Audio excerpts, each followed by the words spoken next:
प्रयागराजमधील दारागंज विभागात असलेल्या नागवासुकी मंदिरामध्ये जाऊन मी दर्शन घेतलं। नंतर कुंभमेळ्यातील वेगवेगळे आखाडे पाहण्यासाठी मी सेक्टर 6 मध्ये गेलो।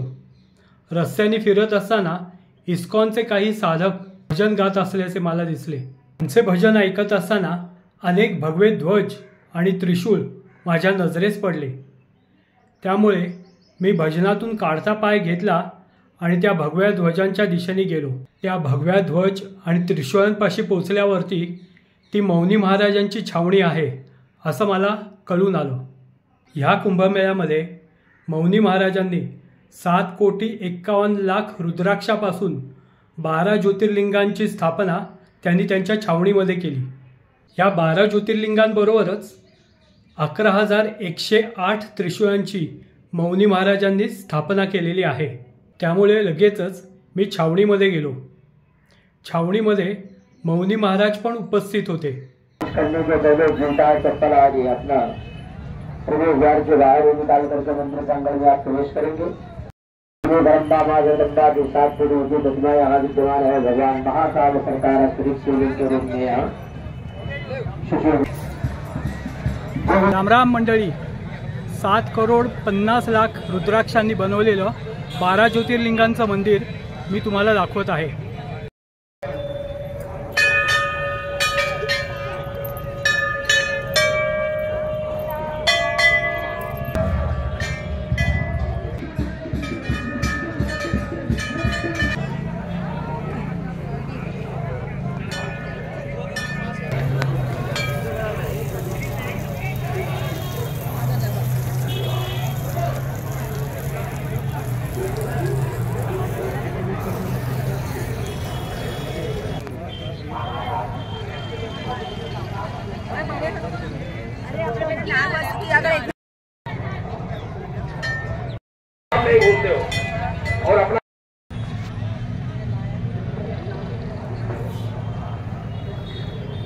मौनी महाराजांनी वेगवेगळ्या ज्योतिर्लिंगांची माहिती दिलीच, पण त्याचबरोबर वेगवेगळ्या रंगात असलेल्या त्रिशूळांचं महत्त्वही समजून सांगितलं।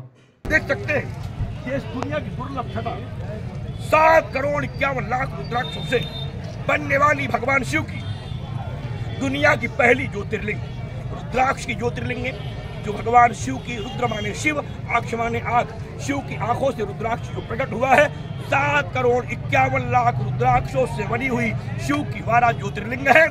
ज्योतिर्लिंगों की पूजा के लिए 11,108 त्रिशूल स्थापना की गई है। 4 रंग के त्रिशूल हैं। पीला त्रिशूल रोगान शेषान भांस दुष्टा दुष्टा कामान सकलान विष्टान कामा सितान नरपन नराणाम कामचिता भाषयताम प्रयांति रोग हरण के लिए हैं। लाल त्रिशूल या देवी सर्वभूतेषु लक्ष्मी रूपेण संस्थिता नमस्तस्यै नमस्तस्यै नमस्तस्यै नमो नमः लक्ष्मी के लिए हैं। सफेद त्रिशूल ज्ञान विद्या बुद्धि के लिए है। और काला त्रिशूल जिससे पूरा विश्व परेशान है, आतंकवाद विनाश के लिए है। और यहाँ विजय त्रिशूल स्थापित किए गए हैं, जिनमें मंत्रों की रचनाएं हैं। सब में 36 त्रिशूल इसमें रुद्राक्ष लगाए गए। ये त्रिशूल इनका आलिंगन करने से व्याधियों की मुक्ति होती है। 1989 सालापासून 2002 सालापर्यंत म्हणजे साधारण 13 वर्ष मौनी महाराजांनी राष्ट्रकल्याणाच्या हेतूने आणि शंकराचं दर्शन होण्याच्या इच्छेने मौन पाळलं होतं। तेव्हापासून लोक त्यांना मौनी महाराज म्हणून संबोधू लागले। मौनी महाराज अमेठीतील बाबूगंज येथील सागर आश्रमाचे प्रमुख आहेत। मौनी महाराजांनी छावणीमध्ये आलेल्या भाविकांना कुंभमेळा मागील उद्देश पटवून सांगितलं।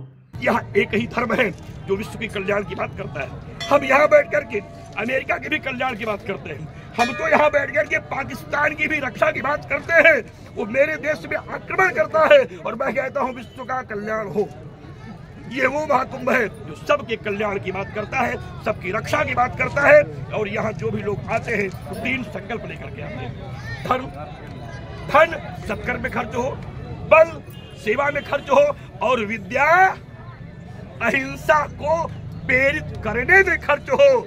विद्या विनाश के लिए नहीं, बल हिंसा के लिए नहीं, और धन व्यसन के लिए नहीं। इसका सदुपयोग करें। कुंभ आए, महाकुंभ को भव्य बनाए, भारत हिंदू राष्ट्र बनाए। इस संकल्प को लेकर के आज पूरी दुनिया इस संकल्प की ओर है। महाराजांनी आश्रमामध्ये उपस्थित असलेल्या सर्व भाविकांना संध्याकाळी होणाऱ्या हवनामध्ये सहभाग घेण्यास सांगितलं. तसंच हवनानंतर होणाऱ्या आरती व प्रसादासाठी थांबण्यास सांगितलं. मी आश्रमातील हवनामध्ये सहभागी झालो.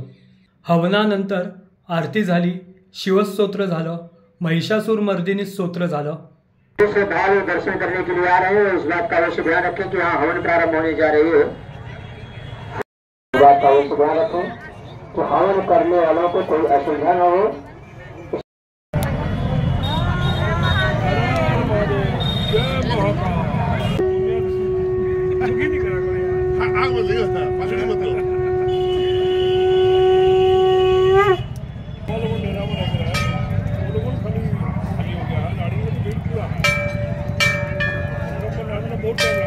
जय गणेश जय गणेश जय गणेश देवा.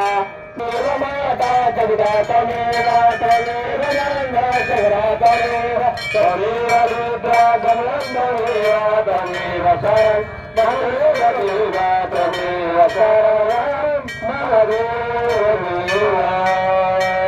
आराधित्यं समर्पयामि.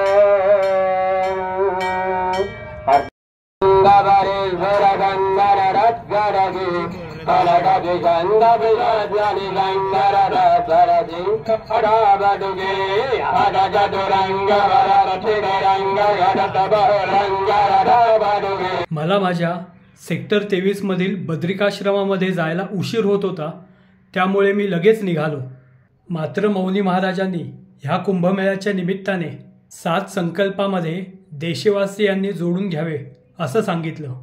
तर पुढील कुंभमेळा ह्यापेक्षाही भव्य दिव्य होईल व त्यामध्ये 100 कोटीपेक्षाही जास्ती भाविक सहभागी होतील असं आत्मविश्वासाने सांगितलं. मकर संक्रांति से महाशिवरात्रि तक होने वाला यह पावन उत्सव राष्ट्र को समर्पित है. 7 संकल्प है. देशवासियों से चाहूंगा संकल्प से जुड़े. काशी मथुरा मंदिर निर्माण का संकल्प लें, डुबकी लगाए, भारत को हिंदू राष्ट्र बनाए, बांग्लादेशी हिंदुओं की सुरक्षा का संकल्प ले, बेटियों को बचाएं, भ्रूण हत्या को रोके, गंगा विलल प्रवाह हो, देश की अर्थव्यवस्था के लिए लक्ष्मी का आवाहन करें, पुरुषार्थ करें, पराक्रम करें, भारत विश्वगुरु बने, योग्य क्षमतावान राजनीतिज्ञों का समर्थन करें, जिससे देश का इतिहास बना रहे. महाकुंभ को भव्य बनाओ, भारत हिंदू राष्ट्र बनाओ का संकल्प लेके जाए. कुंभ दिव्य है, भव्य है, सुंदर है, अलौकिक है, ऐतिहासिक है. अब तक का ऐसा कुंभ न हुआ था, आगे होगा, आगे होगा. यही सरकार अपना रिकॉर्ड फिर तोड़ेगी. अयोध्या की तरह जैसे दीप कम जला और बढ़ा और बढ़ा, अगली बार 100 करोड़ पार होगा. यही मुख्यमंत्री, यही प्रधानमंत्री महाकुंभ कराएंगे. मंगल कामना है, आशीष है, देश की तरफ से शुभकामना है. सरकार को अनंत बधाइयां है. ऐश्वर्य बढ़े, तेज बढ़े, राष्ट्र बढ़े, संस्कृति बढ़े, आप बढ़े, देश बचाएं, राष्ट्र बचाएं. और अंत मेरी भी इच्छा है, काशी मथुरा मंदिर निर्माण कराएं, भारत हिंदू राष्ट्र बनाएं. जय महाकाल. हर हर